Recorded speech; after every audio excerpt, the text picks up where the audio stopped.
It's 5:30 and Nice to meet you. it's May 22nd, 2017, and I'm going to call this meeting of the Paris City Council to order. Mr. Anderson's going to do the invocation, and then Ms. Drake will lead the pledge. Okay, thank you. May we pray? Heavenly Father, as always, we're thankful for your many blessings upon our country and our state and our city. And we just pray, Father, that you give guidance tonight to our council, and that they might know how to conduct the business, Father, in the best possible way. And we pray that all things that we do here tonight would glorify your name. For we ask it in Jesus' name. Amen. Amen. I pledge allegiance to the flag of the United States of America and to the republic for which it stands, one nation, under God, indivisible, with liberty and justice for all.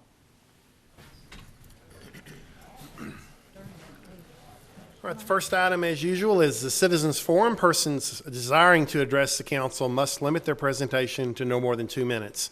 Unless an item is posted on the agenda, the Texas Open Meetings Act prohibits the council from responding to any comments other than to refer the matter to a future agenda, to an existing policy, or to a staff person with specific factual information. Claims against the city council members or employees, as well as individual personnel appeals, are not appropriate for Citizens Forum. So, step up, state your name and address, and sign in for me, please. My name is Lonnie Johnson, Jr., 1446 Southeast. Okay. And you may proceed. Okay, this is my first time, I think, at a meeting, so. Welcome. It's my first time to be mayor, so. I have been talking for the past few years about 6 Southeast Street, you know, where the railroad track, all that's torn up. I've been picking up nails, and I just got another car and had to buy new tires. Alignment is awful, but I see 8th Street. What I have to do to get what they're doing on 8th Street on 6th Street? Well, John? Well, of course, we can't talk about this a whole lot on the agenda, but I think I've talked to you. The railroad track is You came by horrible there, there. And I know Jerry, he can talk to you a little bit out of the side of the meeting. He's been fussing at the railroad, and so have I. So far, they haven't cared. 8th Street, of course, was dug up because of utility work there. There's work going on 6th Street as well, but that's been bored. So Jerry's the best bet for you to talk about it legally anyway, because you're not on the agenda. But Jerry's the expert on that subject. We haven't forgotten you, I promise. So. But that guy right there, So I would. Speak with him after the he meeting. can tell you the details of where we are, where we're not. Okay, and also in the back part, you remember?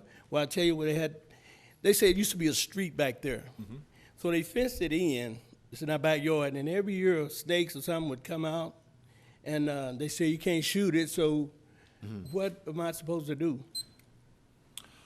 I don't know. Last year when we talked, we're getting off this agenda, but last year when we talked, they came out and mowed it after that, didn't they? They said they did. Not really. They ain't do nothing to it. Okay, well, we need to talk again. We'll get with Jerry and we'll set something up with you and come talk to you again. Okay. Thank you. All right. Anyone else wishing to speak at the Citizens Forum? Mr. Gladfelter, welcome.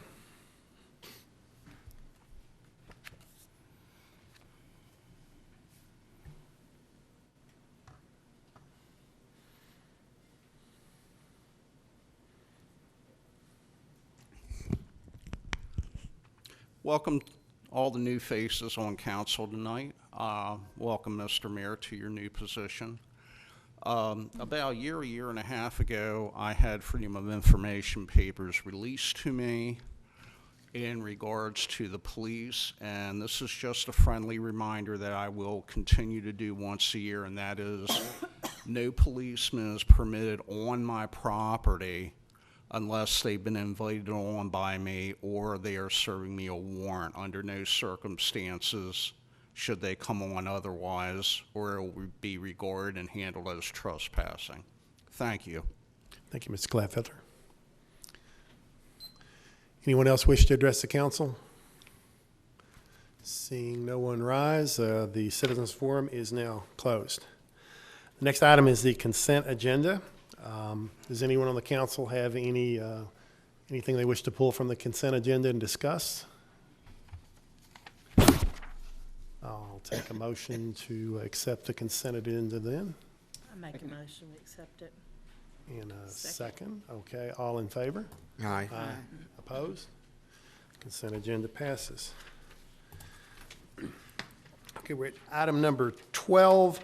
We're to receive an update presentation from the Arctex Council of Governments regarding the Paris Metro Service fixed route bus transportation. And here they are now. Good evening. Thank you, Mr. Mayor, for having us. Mr. Thank you. Godwin, Welcome. thank you for setting us up here. I know there's some new faces since we started talking about the Paris Metro and since Arctex Council of Governments has been up here. So my name's Chris Brown. I'm Executive Director for the Arctex Council of Governments. And just to give you a little bit of background about who we are, we do represent 10 counties, 9 here in Texas. We really start right here in Lamar County, drop down to Delta Hopkins County, and go all the way to the Red River, and even include Miller County, Arkansas. But the shortest way I can explain what we do is we take state and federal programs and make them work for the region to support our cities and counties. Our cities and counties here in the region are members, and they do make up our board. One of your councilmen, Councilman Tornado, serves on our board now. Also, Judge Superville and Brady Fisher are long-term members of the board. So y'all do have actually 3 total appointments on our board. So invite y'all anytime to ask any questions or see how we can help. Just a couple of the other programs we do, 911. If you dial 911 from your cell phone or your home phone, we get that call into Dispatch Center. That's one of the programs we run for the state. Criminal Justice, Homeland Security, Area Agency on Aging, Public Housing Assistance, and several other programs is part of what we do as well. The biggest thing we're here to talk about tonight is our Rural Transit District, or what has really served the city here is the Paris Metro. We have always run the TRAX bus system, which operates in all 9 of our Texas counties, but this past year we just started up the Paris Metro, and I've got Nancy Hohen and April Carl here, and would like for them to give you some specific updates and the great things that it's done for your community. So. Thank you. Thank you, Chris. Thank you, Mayor and council members. I'm Nancy Hohen, and I manage the Transportation Department for the Arctex Council of Governments. I office out of Texarkana, as does Chris. And I've had the pleasure over the last several years to work very closely with a lady standing next to me when she was in her capacity at United Way. And I'm sure all of you know April, and if you don't, you'll be getting to know her very quickly, I'm sure. When I started with the Council of Governments, part of the planning had already taken place for the fixed route bus system, and we were at the point where we needed to really start implementation. So in earnest, we became the vehicle by which, no pun intended, we could access the federal and state funds. Over the last 3 years, we have been awarded well over $500,000 in state and federal grant money that is coming into this community to support the bus system. That's in the form of some operating funds, but also in the form of capital dollars that will have, well, in the process of purchasing new vehicles, which should be on the streets in probably the next 5 or 6 months. Larger vehicles, vehicles with ramps that'll be able to be easier for people to get on and off of rather than the lifts that we always had on our rural buses. I think the thing that's been very impressive, and we're here really to thank the city tonight, because the partnering that's been done in this community is what has made this whole bus system possible.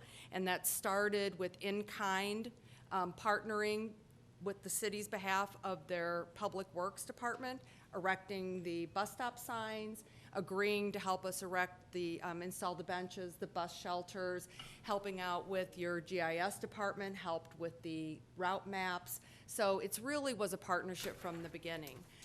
Last year, when it was time to really launch the route, which was done in July, we needed to find the local match, because all of the grant funds that come in, the government requires there to be a local stake in the projects. So we had the fortunate experience of going to a number of entities around the community, the city as one of them, that stepped up and committed $25,000 towards operating funds for the Paris Metro. So at that time, we wanted to get everything up and running, be able to come back and report to you before we approached you with the request to extend that into the coming year. So I'm going to let April talk a little bit about how the bus system's been going, because she's now an AtCog employee and now offices within our transit center here in Paris. So with that. Okay, so that I call that the little bus system that could. So when we first started those community meetings and talking about this bus system, it seemed unattainable. How could we possibly do that? It's going to require lots of money, and we just don't have it. However, through my position at United Way and working closely with Nancy, we identified key stakeholders: Paris Regional Medical Center, the PJC, the junior college, local family foundation, the Texas Oncology. So people we knew that had a stake in this bus happening. And really those first meetings, we went in and we barely sat down and they were telling us yes. I knew firsthand the need of that bus system, not just from the phone calls I was receiving at my desk every day from people stuck in places, but when there was an issue with the former service provider, we housed them at United Way. We housed the transportation system for 6 months. So I got really ingrained in in the service they're providing and that need in the community. When at that point, before we launched the fixed route system, they were providing about 15,000 rides per year. In Paris, just Paris proper. And this year, with the launch of that bus system, they're anticipating close to 45,000 trips per year. These are trips helping people to get to jobs, getting them to work every morning, to medical appointments. Texas Oncology said that they were finding some of their patients, they come in for treatment and they'd be sitting there an hour plus waiting for a ride. We've been able to partner with them to make sure that individuals are getting home safe. Paris Junior College, that was stated as the #1 reason why people weren't finishing their college or they couldn't go to college, was they didn't have good transportation. We worked with the PJC so that students can purchase their bus pass. It's a semester bus pass with their Pell Grants, so they're not even affected to it. Dr. Anglin has mentioned that bus system, that one of the stops is right outside her office, and the volumes of wheelchairs that she sees coming off it every day. And she made a comment that bus has opened the world to our wheelchair-bound passengers. It's really been a tremendous asset to this community in quality of life. And I have had the opportunity to ride the bus quite a bit, doing different work, and I encourage you to get on it as well. A couple other programs we were able to start up or to grow because of this work here was the Greyhound Connect. And that is a bus, it's a partnership with Greyhound that'll take you it starts here in Paris, goes to Blossom, to Clarksville, down to Bogota, down to Mount Pleasant, where you can connect with the Greyhound service and come back. That happens three times a day. 7 days a week. 7 days a week for $3. You almost can't drive for that. We have PJC students commuting from Clarksville to Paris to go to school. So your continued support is really vital to making this happen. And did I forget? Oh, our awards, yes. It's putting Paris on the map, literally. We received the Texas Transit Association's Innovative Project of the Year for the entire state of Texas. We received that award last month, I believe. But we've also been recognized in a couple national publications through the National Academy of Sciences. There you go. We have a copy there. Our Paris Metro project was highlighted in there as a case study for that. And once that was published, the University of North Dakota has a rural healthcare hub. We're featured on their website. So if you want any of that information, let me know. I'll leave some cards here, and I'd be happy to share that information. So that little bus system that could really did. Thank you. Do you have any questions while we're here, or then happy to have anybody, reach out to us separately outside of the meeting as well? Have any of you ridden the bus? No? I've not ridden it, but I've seen it. Yeah. Yeah. I've heard good things from friends who have ridden it. Good. Yeah. I had a constituent ask me if this was another instance of government spending his tax money, and so I called Mr. Godwin's office and got the ridership, and he was pleasantly surprised, and it has changed his mind about the issue. Well, Thank you. thank you for the presentation and congratulations on all the success. And Paris, of course, is who's benefited the most from this, and the people of Paris. So this is just a wonderful success story. So again, thanks for all your hard work and congratulations. Well, it's been our honor, so really, thank you so much. Thank you. Thank you. All right. Agenda item number 13 says the application's been withdrawn, so we'll just skip that one. Yes, sir. Number 14, we're to conduct a public hearing, discuss and act on an ordinance considering the petition of Scott Baxley for a change in zoning from an agricultural district to a commercial district with a specific use permit, number 52, self-storage mini warehouses on A511 King Survey, Track 2A, being located at 3117 Farm to Market 1497. Thank Alan? you. Yes, Yeah, sir. Good evening. The applicant made this application under the specific use permit process because in the commercial zoning district, many warehouses and storage warehouses require a specific use permit.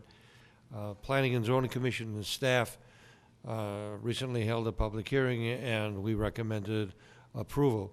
This use is compatible with the future land use plan, which shows commercial along that corridor south of the property, including the subject property, and even further south. So this is consistent with the city's comprehensive plan, future land use plan. We recommend approval. Okay, this was passed unanimously at Planning and Zoning. Yes, sir. Okay. And we're supposed to have a public hearing on this, so I'll open up the public hearing. Anyone wishing to discuss for or against this, please step up and sign your name. I see no one standing. I assume there is no one wishing to discuss this. The public hearing is now closed. Does council have any discussion on this item? I'll take a motion for acceptance. I move to approve. I second it. All in favor? Aye. Aye. Opposed? Okay. Next item, a similar item, conduct a public hearing, discuss and act on an ordinance considering the petition of the City of Paris, Texas to amend Section 28, Regulation of Wireless Telecommunications Towers and Facilities of Zoning Ordinance 1710 of the City of Paris, Texas, to allow for the co-location of attached wireless communications facilities on water towers in any zoning district in the city. Alan? Thank you. First off, I want to thank City Attorney Stephanie Harris for the excellent work she did in the preparation of this item. Federal law allows for municipalities to locate through their zoning ordinance process telecommunication towers. However, it also mandates that there cannot be unreasonable non-allowance of location of these facilities. Essentially, what the mayor outlined in the caption is what we're asking for. Right now, in the city of Paris, these kinds of telecommunication facilities are only allowed in the commercial, heavy industrial, and light industrial zoning districts. Recently, an applicant came forward wishing to put uses on a water tower. We recommend approval of this. Planning and Zoning Commission recommended approval. This will optimize the telecommunication services to businesses and individuals in the community. This section of the zoning ordinance is relatively new, but even then, although 8 or 9 years old, it didn't anticipate the advancement in telecommunication services. In addition to business and personal uses, it enhances emergency services as well. So we recommend approval of the amendments to the zoning ordinance to Section 28 wherein this lies. And in your agenda item, we indicated those areas that should be modified. Couple of questions. In your opinion, most cities do this. Is that not correct? Yes, my knowledge that this is occurring across the country, even overseas too, in industrialized nations. And the city will have significant income from this at just for the use of the water towers, correct? Yes, I believe that's correct. And this will essentially just be only on an existing water tower and wherever zone it's in, is that correct? That's my understanding, yes, sir. So it seems we'll make more money off of this. The city will make more money. We'll get better cell coverage. I'm certainly in favor of this. I'll open, anyone have any specific discussion about this, or? It sounded good to me because so many people just have cell phones anymore, and if it can improve the emergency service and Yes, ma'am. and if it's safe to do, I'm all for it.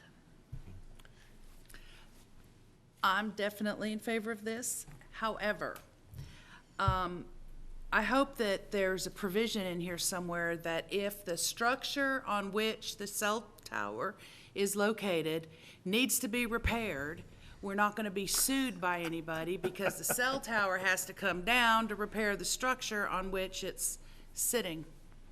I suspect, That will be dealt with in any lease. This is just the zoning issue of where Okay. they can be located, but certainly in any lease to allow co-location on a tower, we'll deal with Great. those things. Thank you. anyone else have any questions for Alan? I'll make a motion that we. We need to do a public hearing, sorry. Yeah, this is a public hearing. I'll open up the floor for public hearing regarding this item.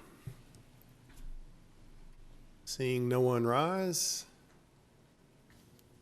the public hearing is now closed. And I'll make a motion that we accept, that we approve this ordinance allowing the cell towers to be placed on the water towers. All in favor? Aye. Anyone opposed? Passes. All right, next item, number 16, another public hearing. Discuss and act on an ordinance considering the petition of the City of Paris to provide that in addition to being permitted in the commercial and light industrial districts, quote, automobile detailing shop use shall be allowed in the central area zoning district through the specific use permit process. And you've got the floor again, Mr. Frissy. Thank you. Recently, an applicant came forward at making a request for an automobile detailing use in the central area. We didn't have a definition of that use, nor was it allowed, therefore, even by text change in the zoning ordinance. The zoning ordinance requires new and unlisted uses have to be indicated in the zoning ordinance. So we conducted research, did the public hearing, provided a definition, and had a public hearing before the Planning and Zoning Commission and the City Council relatively recently. And Planning and Zoning Commission recommended and staff supported that an automobile detailing shop be permitted use in the commercial and light industrial district.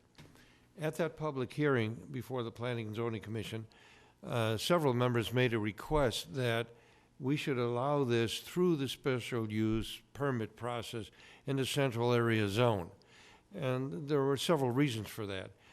Several of the members recalled even quite long ago that there were more intensive uses, automobile dealerships, truck dealerships, et cetera, downtown. And at that time, they felt that downtown was still viable.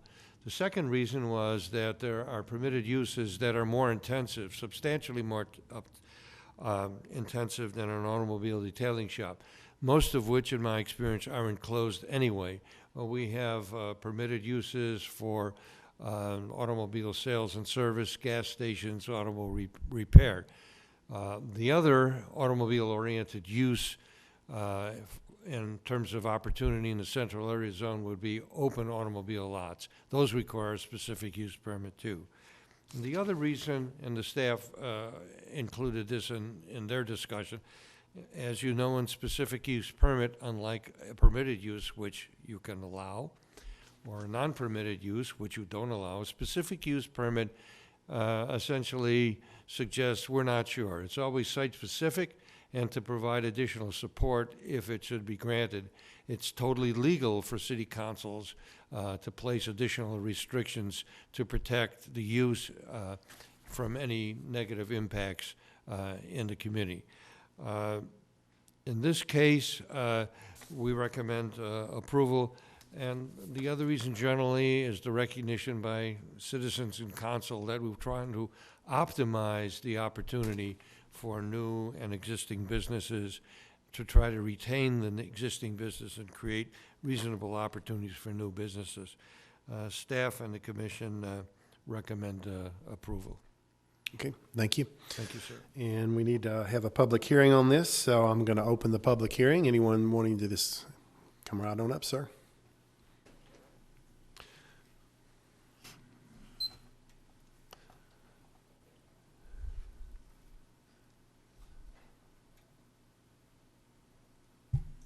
My name is Ben Faber, 508 Church, and I'd just like to say that I think an auto detailing shop would add diversity to downtown Paris and bring people downtown that otherwise might not come. And the proposed location is 3 blocks off the square, so it's not something that you'll see from the fountain. And the gentleman who wants to put it in and is ready to start detailing your cars for you, if it's permitted, is Mr. Walters back on the back row. So thank you for your consideration. Thank you, sir. Anyone else wish to speak for or against? The public hearing is now closed. Does the council have any discussion on this? Would you like me to go down the row, or does someone just, if anyone wishes, just raise your hand, I'll call on you. Ms. Portugal? Have the neighbors of that property been notified of the possible change? Let me address this. Mr. Faber came up in support of the concept. He has come forward and, in fact, will have a public hearing on this in June. We allowed him to come forward because of some timing and business things. We're not addressing, Ms. Portugal, his specific concern at this time. We will otherwise. We're talking about the opportunity to even include this in the zoning ordinance, because if the council doesn't approve it, he knows he can't come forward. Okay. But it would be presented and go through the usual specific use. Just like item Correct. 14. Yes, sir. Okay. Anyone else have any questions? All right, well, I'll make a motion that we to make the changes to this ordinance and allowing an automobile detailing shop in the central zoning area through a specific use permit. Second. All in favor? Aye. Anyone opposed? Passes. Item number 17, discuss and act on an ordinance amending section 21-200 of the Code of Ordinances relating to residential restrictions for sex offenders living in long-term health care facilities. And, yes, sir. Mayor, Council, we enacted that ordinance back in, I think, like 2010 for the purpose of protecting children from convicted sex offenders who met the requirements of this ordinance, in fact, that their victims had been under 17 years of age. We recently came across a situation when we had an individual that meet this criteria that was needing short-term, possibly long-term care in a nursing home here in Paris. The ordinance prohibited that, and I'm not comfortable with prohibiting somebody getting health care that they needed.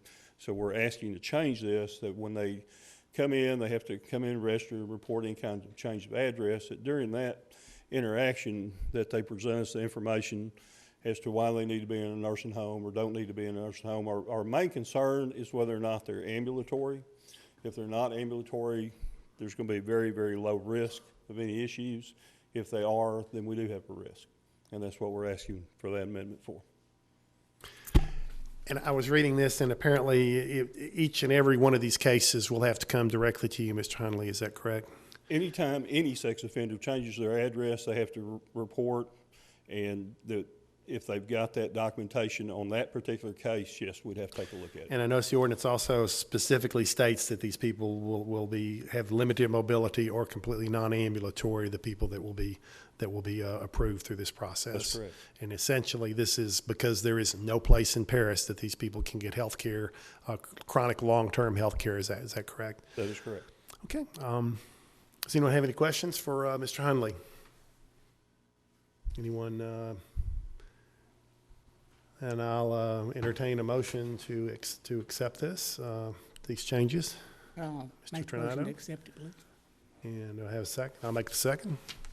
So Everyone in favor? Aye. Anyone opposed? Passes. Thank you, sir.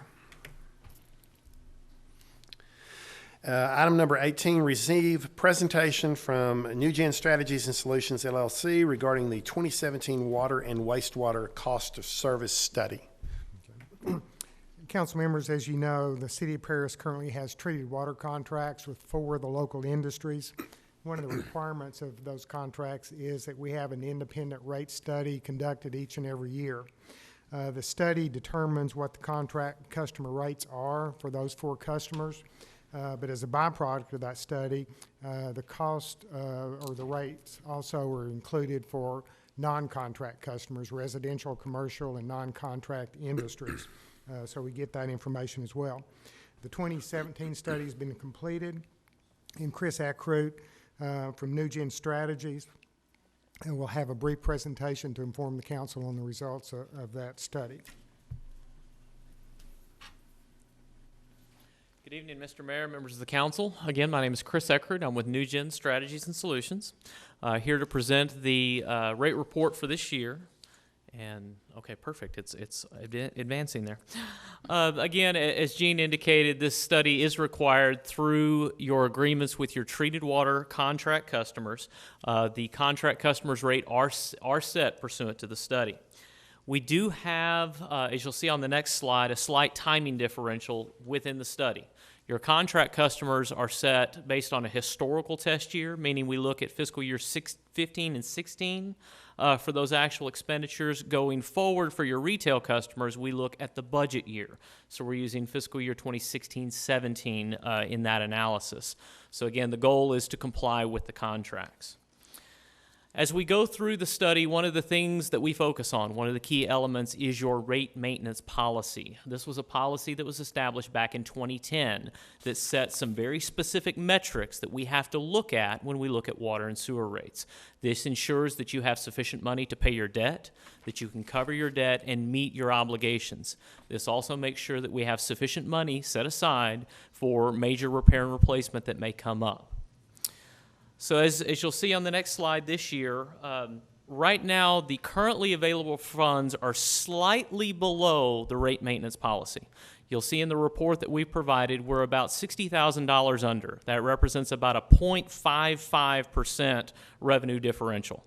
Because the revenue differential is so small, we are not recommending you take rate action this year. We're recommending you hold off. We want to be sure that the pricing signal that we're sending to our customers is understandable, that they understand why we need the money, and basically what the rate increase is for. So at this time, we're not recommending any increase. We are recommending that as we come in next year and do the study, you monitor at that time. You may need rate action next year. We don't know that yet. We won't know until next year, but it is a place to be cautious, to make sure as we go into next year that there is sufficient revenue to fund the utility. I will say it is very important that you abide by this rate maintenance policy. The failure to abide by that policy can ultimately result in a downgrade in your bond rating. What that would then in turn result in is an increase in your interest rate. So this policy is of benefit to you. It helps keep your borrowing rates low. It helps save your citizens money in the long term. So again, as we look at the revenue need of the utility, what we call revenue requirements, the money that we need to generate through rates, that is basically unchanged year over year. We did have some debt issuance, but that was offset by basically some reductions in your budget. So our revenue need has not changed. It really is the revenue performance. What that tells us is your customers are conserving on the water side some. So there is a little less water use than what we've seen historically. So again, while on a combined basis, the rates are slightly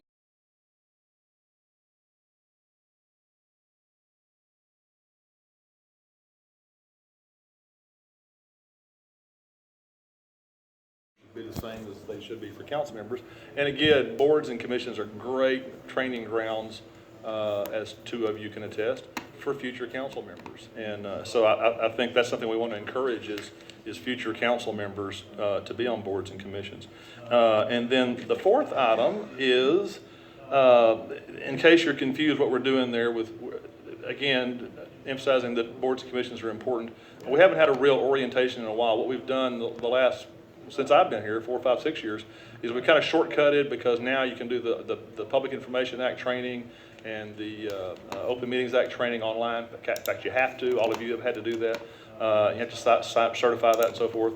We haven't done some of the other orientation for boards and commissions, and we really want to come back and do that the right way. So we've attempted to separate that out. So if you see something like, well, they're not doing this, it's all in here. It's just kind of separated into two things, so that you've got the online training that you have to do, and you have to have that within, I think, statutorily 90 days by the time you take office. Then we'll also have an orientation, and we'll come back and do that orientation probably July, August, whenever we get people together. Maybe we'll offer it twice. We'll probably go back and try to catch people that have not done one in the past, because it's really not fair for somebody to get appointed to a board or commission. They go to the first meeting, and they're like, I don't know what I'm supposed to do. And we've been bad about that, so I want to improve on that. The fifth point I wanted to make was over under meetings on the third page, or whatever it is, the last page anyway. And that just might confuse you. Number 2, I deleted the part about the chair, a majority of the board shall have the authority. And I said, well, why can't the majority of the board? Because if they do, it's an illegal meeting. Keep in mind, if 4 people out of 7 get together and say, let's have a meeting, then they've just had a meeting. So you can't. So that's the reason I took that out. In case that just didn't jump into your head, you're not used to thinking that way. That's that. The other stuff was kind of additional information. Dr. Hoshman and I actually had worked on that back around Christmas, I think. And our goal is to have this stuff in place before the new boards and committees get appointed, which you'll be doing on June the 26th, probably. That's typically when we do the second meeting. So you've got that coming up. Want to get all this in place before those new folks are appointed, so we give them every chance in the world to succeed at those jobs. And again, maybe someday be in here if they're brave enough to go into this job. So any questions you may have, I'd be happy to try to answer. On page 2, I think there's a typo. It refers to the three boards: the Board of Adjustment, Historic Preservation Commission, and the Zoning Board of Adjustment. I assume that is a typo. Those are the same things. Correct, yeah, sir. So, yes, sir. Thank you. If you'll fix that. But otherwise, it looks pretty good to me. Anybody have any questions for Mr. Godwin regarding this? Yes, I have a question. Recently, we had a member of the council come before the board and speak, and I happen to know a similar situation is going to be able to come up. How are you going to allow them to speak for themselves? You mean if they're if they're like an applicant before P&Z? Yeah. Yeah, absolutely, and that's something that's a good point just in general. Because you've been elected to the city council, you have every legal right that any other citizen does. People will look at you wrong sometimes, and they'll attack you sometimes, because that's one of the not good parts about your jobs. But yes, you have the right to go to any board, library board, P&Z, whoever. As a citizen, you're still a citizen, and you have every right to do that, whether it's in this meeting or any other meeting. Absolutely, thank you. Well, that wasn't made that clear to Yes, me, ma'am. so That's a very appreciate important it. point, because sometimes people are scared to do that, but don't back down. If you have a conflict of interest, you have to step down here. But yes, you should absolutely, if you have something with any of those boards. John, I have a question. Yes, ma'am. People that are appointed to these boards and commissions, and I may have missed it in here, is there anything in there stating if they miss so many meetings that? There is in our other policies, yeah, and I forget what the number is. But but when we there's go through the, on the training board? we'll go through that when we go through the Because training. I know that we've had some that I have attended that people. On page 1, it says attendance at a minimum of 75%. Okay, I did miss it. Okay, I did miss it, so That's not a change. That's been in it. okay. I thought it was, and I was sitting here looking. And that's one of those things, you hate to enforce, but if somebody can't come, Yeah. they're not able to contribute, and so. And do we, I can't remember, something that we might want to look at is when they apply, to make sure that they realize the normal time and date, because if it's a time when they can't be Right. there and they'd have to take off work or something. Yeah, and that causes problems a lot of times, so we have to, yeah, that's a good point too. That's for you. Yeah. Because we have so many meetings during the day Right. like that, so. Any other questions or any other discussion on this item? I'll make a motion that we accept these changes to the policies and procedures for boards, commissions, and committees. Second. All in favor? Aye. Anyone opposed? Okay, and that passes. Next is item number 20. Discuss and act on pre- and post-employment activities and provide direction to city staff. And Mr. Godwin will be explain this to us as well. Yeah, and maybe I'll be a little quicker on this one, I'll try. We already have a code of ethics, which is important. This goes a little beyond that. Kind of some problems that sometimes happen, and sometimes people kind of know how to behave, but if you're a new employee, for example, or a new council member, a new P&Z member, well, let's just use a not real example so we don't hurt anybody's feelings. Let's say last Thursday I was working for the electric company, and then today I'm the city manager, and one of the agenda items is talking about giving the electric company more money. I should not be able to do that for at least a year. So that's not allowed. Whether you're an employee, whether you're a board member, whether you're a council member, any of those things are covered. Another one too is the kind of the opposite of that. You have been on the city council, or you've been the city manager, or you've been the police chief, or you've been on the library board, and you get off, and for some period of time, you shouldn't be able to come back to that same board and say, hey, I'm representing my brand new employer, and I'm, hoping all you people that were on the board with me, support me, and it just looks bad. It looks inappropriate when people do that, and you have to be careful of that because of the appearance. And so much of what we do is about the appearance, because we're a public entity and we're spending public money, other people's money, and so we have to be careful about that. Release of confidential information. On occasion, if you have a certain type of position, if you might know confidential stuff, especially say if it's an executive session, that's not always, personnel information, that should remain confidential after you leave. The other issue that we've had some problems with, which is a little bit different, but what I like to call pilfering of employees. We'll have an employee who's working with, say Oscar Renda, and then as an inspector, and then the next day he's working for, Oscar Renda on that very same project. That's a real life example. And we've had 3 people do that within the last 6 months, as a matter of fact. It's kind of galling, for one thing, but it just doesn't feel fair that they steal your employees. A lot of contractors will have in their contract, we can't steal their employees, but they're okay with stealing ours. So this also provides that we will insert language in our contracts. In fact, we'll probably just borrow their language so they can't really argue with it and say, you know what, you can't do it to us either. And that goes for not just employees, but officials and so forth and so on. Clearly, even no matter how innocent you may be, if you vote for something at the Board of Adjustment and then the next day they give you a job, I'll give another real life example because you don't know him. I had a mayor who voted in favor of a development project, and then about 2 weeks later he got a job working for that developer. He was a really honest guy, but it just looked horrible. So these are those kinds of things to protect our reputations individually as well as the reputation of the city more than anything else. I've got some questions, John. If we were to approve this tonight, what would, this is an action item? It is. Now, I Yeah. kind of put it together if y'all want to talk about it and bring it back, but it can be voted on tonight if Okay. you're ready. If we vote on this and pass this, is this applied to the current city employees, or will there have to be will there be a time frame? No, it wouldn't apply to somebody who, like, if we had somebody that left last month, it wouldn't cover them, but anybody that's working for us after the time you approve it, it would So cover them. there's not a legal problem It with will that cover, at it will all? cover all of us and all of you. Okay, and let's see.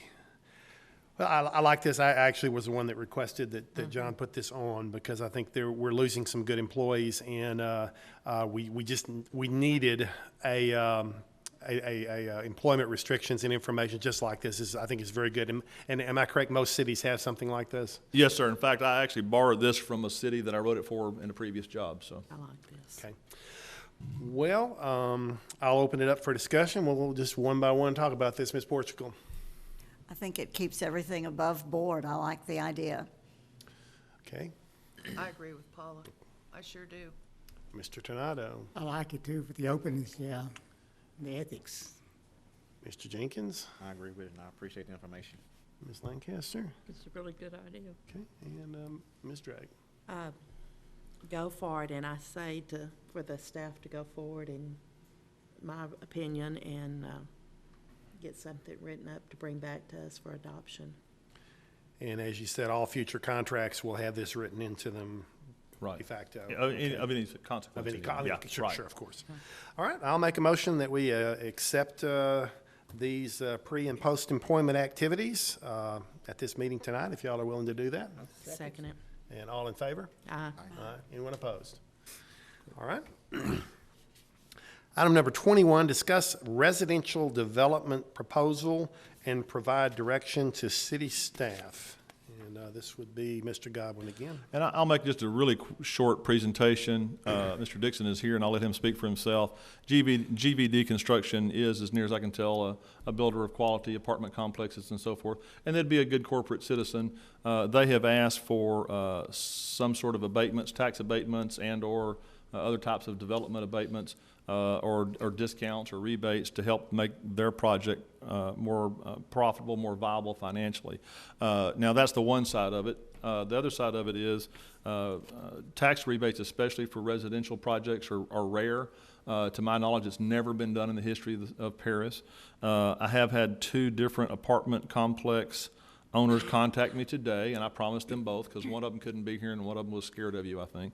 But I promised them both that I would say they had called me, and they were obviously very adamantly opposed, because they, their deal is, look, I'm in the business, I've been in the business for years, and it's not really fair for you to help bring in competition. And certainly I understand that. But I did want, and Mr. Dixon and I have had good conversations, and I assume you want to come forward and talk. That's up to you. You don't have to. But, it's a good, near as we can tell, research we've done, it would be a good quality project. Whether you want to do this or not, it's a precedent you'd be setting, and I'll just stop at that and let you guys talk. You want to hear from Mr. Dixon first? Come on up, sir. I'm Gene Dixon with GVD Construction, and give you a little information about what we do. Our business plan is we actually go a little different than the norm. We want to build a real high-quality apartment complex in your secondary rural markets. Most of our competition is looking at your metroplex markets, where they go there to build your A-class apartments, and we actually go the opposite direction. We have complexes in Sulphur Springs, Texas. We finished one in Mount Pleasant last year, and we have one going in Sherman, Texas right now.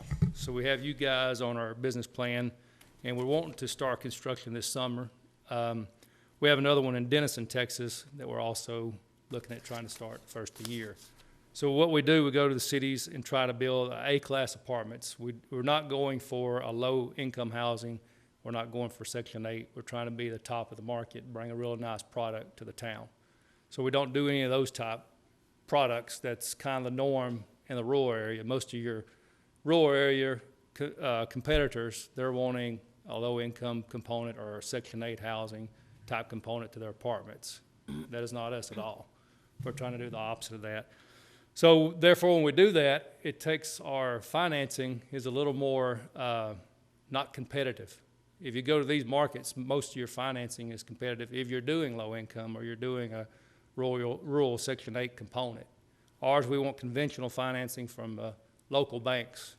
So we're not getting the best of the market because of the type of product we're presenting. So that's why we're always asking for the cities for help on tax abatements. And what Mr. Godwin and I talked about is a little bit of abatement on the permit fees and things like that. That's giving you a little history of what we've done. And we've negotiated this before with a couple of towns. And hopefully we can make it work with you guys. Mr. Dixon, where is this located exactly that you're planning on building this? If It's right off the loop behind Orr Nissan on Ruby Way. Okay, it said Ruby Way, and I had a hard time finding Ruby Way, but it's behind the Orr Nissan. Yes. Behind the Ford Nissan place. Okay. Yeah, Orr Nissan. Yeah. Okay. Well, I'll start off. First off, I'm very pleased that you're looking at Paris, wanting to come here, and we would encourage you to. And it would be good for Paris if you came here. We need the apartment complexes needed in this area, I believe. I'm reluctant to grant an abatement for a residential apartment complex. One of the reasons we like for you coming here is we get some tax dollars from that, and if we abate it, we're glad you're here and you're good for us. But still, cities run off of tax money, and I'm very reluctant to grant a tax abatement to any residential facility, and I certainly would not want to set a precedent here. It's really the first time we've ever done this.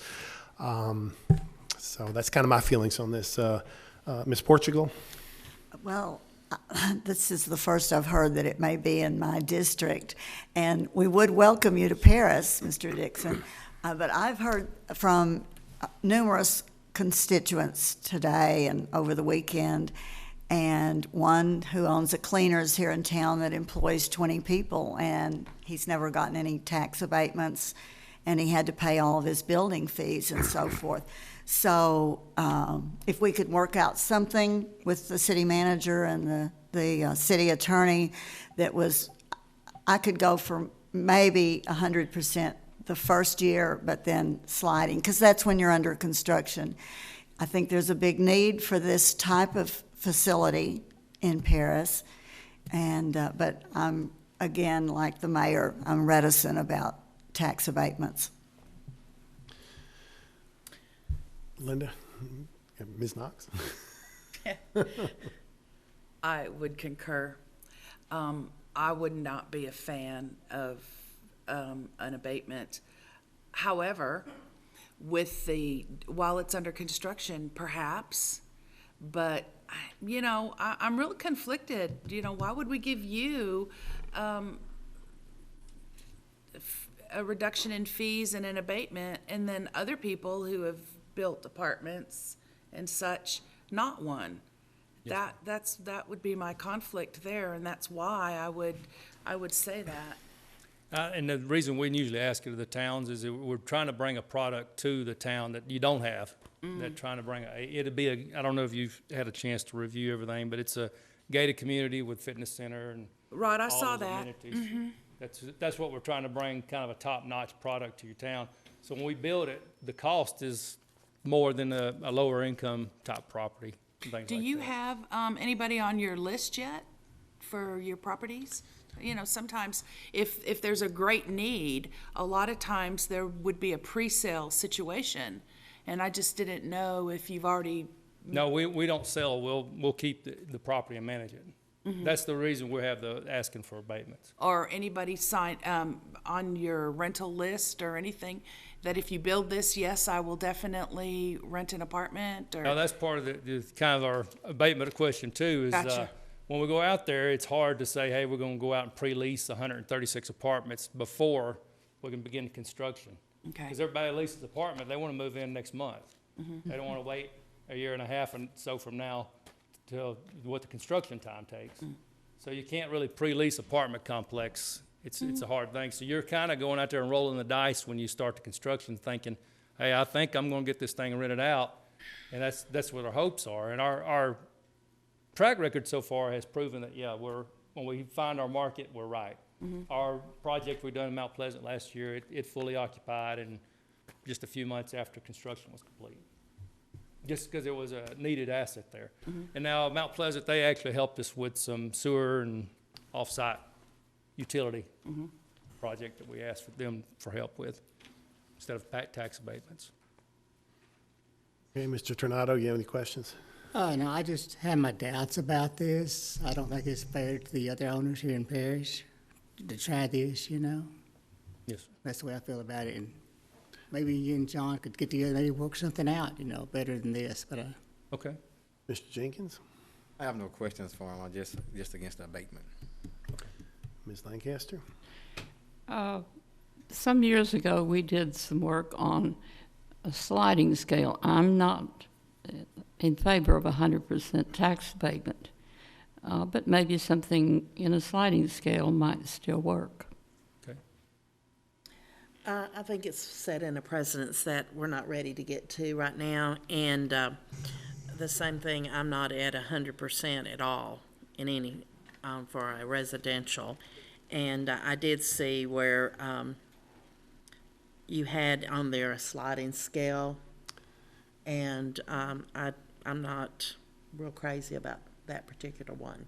So right now, I can't vote in favor of this. And again, I hear And this. I would love for you to come, but I don't. I'm wanna hearing the set a discussions, precedence. and I'm still opposed to any residential abatement. I think it's a bad precedent, and there's plenty of things I would welcome with open arms into this community that I would not be willing to give an abatement to. And so, anyway. Can I ask another question, Mr. Dixon? Once construction is completed and you have residents moving in, about how many employees would this complex have? As far as full-time employees, it's not, but probably a handful, 4 or 5. It's just management and on-site maintenance people. Thank you. I also had a question about traffic. The ingress and egress from where I'm thinking this may go is pretty poor. Where we're at, I think we're actually going to be the only business on the street, actually.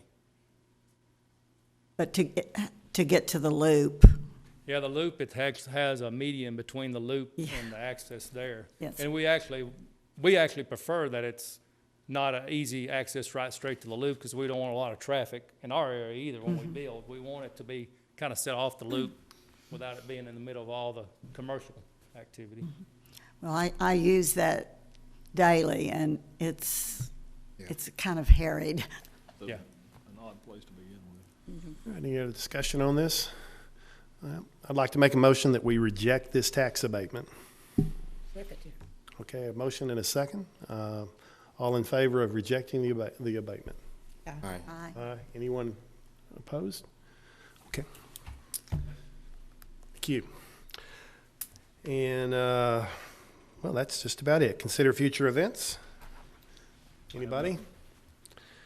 And I'll take a motion for item number 23, adjournment. So moved. All in favor? Thank you.